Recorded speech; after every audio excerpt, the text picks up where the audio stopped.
Dear students, Assalamu alaikum. Now we will discuss the solution of an oblique triangle. Oblique triangle क्या होती है? ऐसी triangle जिसमें 90 degree का एंगल ना हो उसको हम oblique triangle कहते हैं. यानी any triangle other than right triangle. So the triangles which are not right angled are called oblique triangles. These triangles will be solved by applying law of sines, law of cosines and law of tangents or have half angle formula.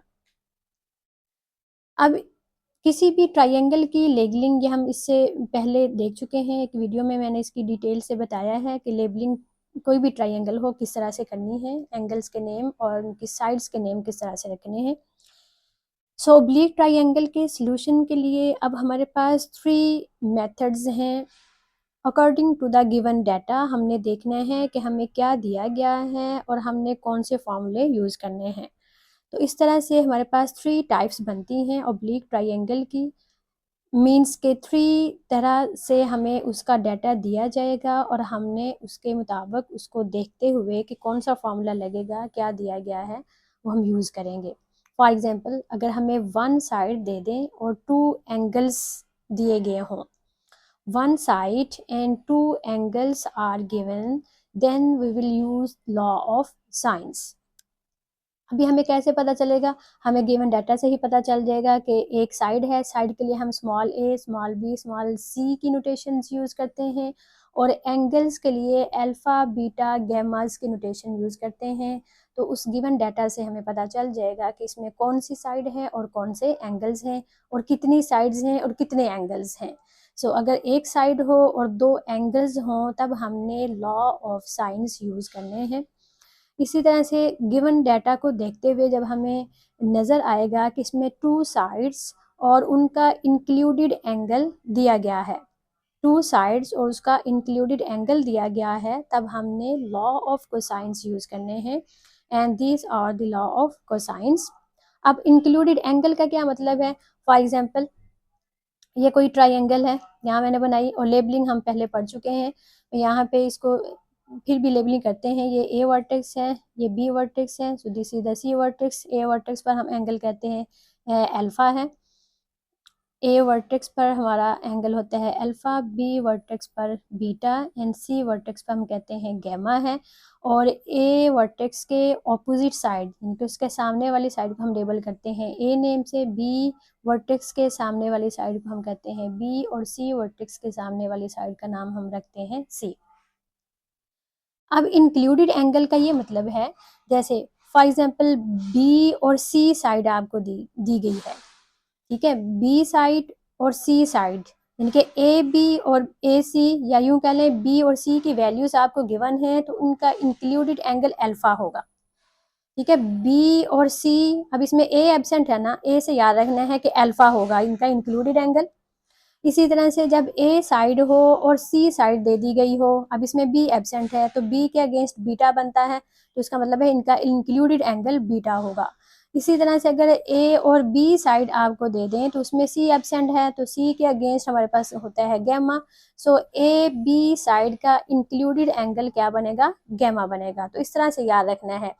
B C side A absent alpha होगा, ठीक है. A C side B absent beta होगा.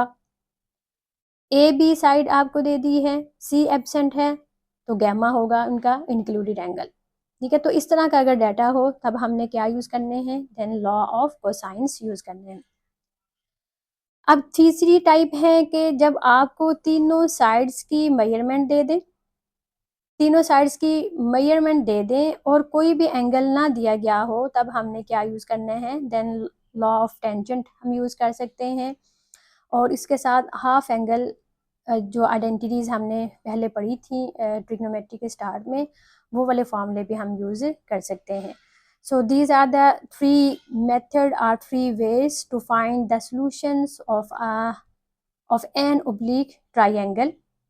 तो solution का किसी भी triangle के solution का क्या मतलब होता है, ये हम पहले इसको पढ़ा है. सॉल्यूशन किसी भी ट्रायंगल के सोल्यूशन का मतलब होता है कि उस ट्रायंगल की तीनों साइड्स हमें नोन हो, उस ट्रायंगल की तीनों साइड्स हमें नोन हो और तीनों एंगल्स हमें नोन हो। So 3 sides and 3 angles are the solution of any triangle. ठीक है, किसी भी ट्रायंगल की ये 6 चीज़ें जब हम फाइंड कर लेते हैं तो फिर हम कहते हैं this is the solution of the given triangle. Okay जी, अब हम देखते हैं कि टाइप 1 वाली ट्रायंगल्स किस तरह से सॉल्व करेंगे। So when one side and 2 angles are given, then how can we can find the solution of a triangle. Okay जी, अब हम सबसे पहले ऐसी ट्रायंगल को सॉल्व करेंगे जिसमें एक साइड और 2 एंगल्स दिए गए हैं। So here we have a triangle ABC। इसमें बीटा आपको दिया गया है 60 डिग्री, गैमा 15 डिग्री है और बी आपको दिया गया है 6 स्क्वायर रूट। अब गिवन डाटा से ही हमने देखने हैं, देखें बीटा और गैमा दिए गए हैं, दीज आर 2 एंगल्स, और बी जो कि हमने साइड को लेबल करते हैं ABC, स्मॉल ABC से, बी आपको दिया गया है which mean this is one side.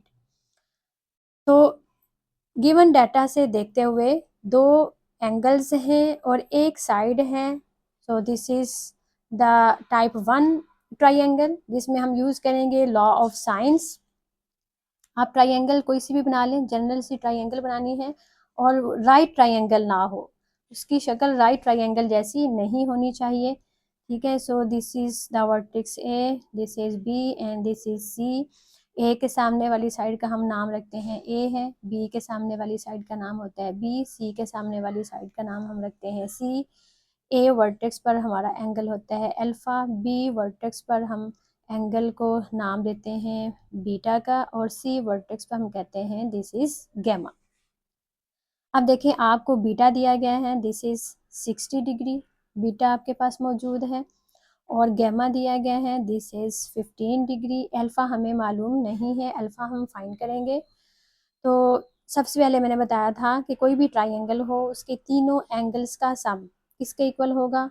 So alpha plus beta plus gamma equal to 180 degree. अब यहाँ हमने अल्फा फाइंड करना है, सो अल्फा हमें मालूम नहीं है, alpha as it is, beta हमें दिया गया है 60 डिग्री, गैमा 15 डिग्री है, equal to 180 degree. So alpha is equal to 180 degree minus 75 degree. इन दोनों को इकट्ठा किया, 60 प्लस 15 75, इसको हम राइट साइड पे ले गए तो माइनस 75 डिग्री।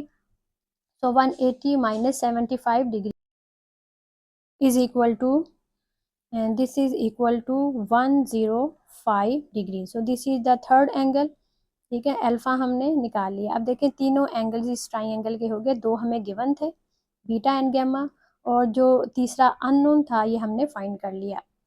अब रही बात कि एक साइड हमें दे दी है, 2 साइड्स हमारी अननोन है। बी हमें दिया गया है, बी हमें दिया गया है, ये हमें नोन है। ए हमें नहीं पता और सी भी हमें नहीं पता, ये हम फाइंड करेंगे। So by using law of sines. तो जब देखें हमने लॉ ऑफ साइंस किस तरह से अप्लाई करने हैं, तो इसमें सबसे पहले वो साइड हाईलाइट करें जो आपको दी गई है। अब देखें इसमें बी साइड हमें दे दी है, बी साइड हमें नोन है, ए हमने फाइंड करनी है साइड, और सी हमने जो साइड है वो फाइंड करनी है। तो अब देखें ये जो नोन साइड है बी साइड, इसके साथ हम रिलेशन ये वाला यूज़ करेंगे ए ओवर साइन अल्फा वाला, तो हमारे पास ए साइड की वैल्यू आ जाएगी। ठीक है, बी नॉन साइड के साथ जब सी ओवर साइन गैमा वाला रिलेशन यूज़ करेंगे तो हमारे पास सी वाली अननोन साइड की वैल्यू मालूम हो जाएगी, क्योंकि तीनों एंगल्स अब हमें नॉन हैं, क्योंकि बीटा और गैमा तो ऑलरेडी हमें गिवन थे, अल्फा हमने फाइंड कर लिया। सो अल्फा बीटा एंड गैमास ये तीनों एंगल्स हमें नॉन हैं, एक साइड हमें मालूम है। तो ये जो मालूम साइड है इसके साथ कोई एक रिलेशन ए ओवर साइन अल्फा वाला यूज़ करेंगे तो ए साइड मिल जाएगी, और सी ओवर साइन गैमा वाला यूज़ करेंगे तो हमें सी साइड मिल जाएगी। तो बारी बारी हमने दोनों को यूज़ करना है। ओके जी, सबसे पहले हम ले रहे हैं a over sine alpha, so now a over sine alpha is equal to b over sine beta. अब इसमें वैल्यूज़ फाइंड पुट करें। ए हमें मालूम नहीं है, a as it is. So sine alpha, alpha कितना है 105 डिग्री इक्वल टू बी हमें नोन है, बी की वैल्यू आप पुट करें 6 square root divided by sine beta है। So beta is 60 degree and further this implies that a equal to 6 square root multiply by sine 105 degree divided by sine 60 degree. इसको आप calculator से solve करेंगे, simplify करेंगे तो हमारे पास a की value आ जाएगी 2.732। ठीक है, अब ये किस तरह से किया हमने, यहाँ में क्रॉस मल्टीप्लिकेशन की है, साइन 105 डिग्री इधर मल्टीप्लाई कर दिया हमने। So by cross multiplication sine 105 degree 6 square root से मल्टीप्लाई किया, यहाँ से a हमारे पास इक्वल टू आ गया 2.732 डिग्री वैल्यू। ओके जी, अब हम यूज़ करेंगे b ओवर साइन बीटा के साथ c ओवर साइन गैमा वाला रिलेशन। ठीक है, इससे हमें मिल जाएगी c side. So now again b over sine beta is equal to c over sine gamma. इसमें वैल्यूज लगाएं आप। b की वैल्यू हमें मालूम है 6 square root divided by sine beta, beta is 60 degree. c हमें मालूम नहीं है, c as it is, and sine gamma, gamma is 15 degree and this implies that, इसको भी हमने क्रॉस मल्टीप्लिकेशन से साइन 15 डिग्री इधर मल्टीप्लाई हो जाएगा तो हमारे पास c equal to 6 square root multiply by sine 15 degree divided by sine 60 degree. तो इसको कैलकुलेटर से सिंप्लीफाई करेंगे तो हमारे पास c की वैल्यू आ जाएगी 0.7320, या अल्टरनेटिवली हम इसको लिख सकते हैं 3 स्क्वायर रूट -1।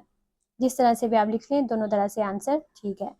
तो अब देखें, इसमें ए साइड हमने फाइंड कर ली, दिस इज 2.732। बी साइड हमें गिवन थी, डेट वाज 6 स्क्वायर रूट। सी भी हमने फाइंड कर ली, दिस इज 3 स्क्वायर रूट -1।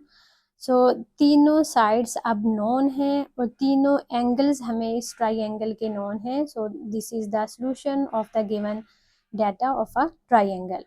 तो इस तरह से जो भी एंगल्स और एक साइड आपको दे दी गई है, तो इस रिलेशन से नॉन जो अननोन एंगल है वो फाइंड करेंगे और उसके बाद साइन लॉज यूज़ करते हुए हम उसकी बाकी जो दो अननोन साइड्स हैं उसकी वैल्यू फाइंड कर सकते हैं। So this is the solution of an oblique triangle with 2 angles and 1 side is given। Okay जी, अब हम एक और क्वेश्चन सॉल्व करते हैं जिसमें एक साइड ए नाम से आपको दे दी है और दो एंगल्स बीटा एंड गैमा दिए गए हैं। तो ट्राइंगल कोई सी बना लें आप, कोई सी ट्राइंगल लेबलिंग करें। ये ए वर्टेक्स, बी वर्टेक्स, सी वर्टेक्स। ए के सामने वाली साइड ए है, बी के सामने वाली साइड बी, सी के सामने वाली साइड सी। ए वर्टेक्स पर एंगल अल्फा, बी वर्टेक्स पर एंगल बीटा, सी वर्टेक्स पर एंगल गैमा है। और कोई से 3 एंगल्स किसी भी ट्राइंगल के हों तो हमें मालूम है कि उन तीनों का सम इक्वल टू 180 डिग्री होता है। So alpha plus beta plus gamma equal to 180 degree. इसमें बीटा और गैमा की वैल्यू लगाएं। So alpha plus 88 degree 36 minute plus gamma की value 31 degree 54 minute equal to 180 degree. अब इन दोनों को इधर ऐड करें और दूसरी साइड पे इसको जाके हम माइनस करेंगे तो सिंप्लीफाई करेंगे तो हमारे पास अल्फ़ा की वैल्यू आ जाएगी। After simplification and by using calculator we get 59 degree and 30 minute. So this is the third angle alpha. दो हमें दिए गए थे, तीनों एंगल्स अब मुकम्मल हो गए इस ट्राइंगल के। अब रही 3 साइड्स की बारी है। 3 साइड्स में हमें ए साइड नोन है, बी और सी साइड हमें नोन नहीं है। सो नाउ साइन लॉज हम यूज़ करेंगे। Sine laws are A over sine alpha equal B over sine beta equal C over sine gamma. अब इसमें जो नॉन साइड है उसको हाईलाइट कर लें। ए हमें नॉन साइड है, ए हमें नॉन साइड है। ए ओवर साइन अल्फा के साथ बी ओवर साइन बीटा का रिलेशन यूज़ करेंगे तो हमें बी साइड फाइंड कर लेंगे। और इसी तरह से ए ओवर साइन अल्फा के साथ सी ओवर साइन गैमा का रिलेशन यूज़ करेंगे तो हमें सी साइड मिल जाएगी। तो बारी बारी हम दोनों करेंगे। तो सबसे पहले हम ले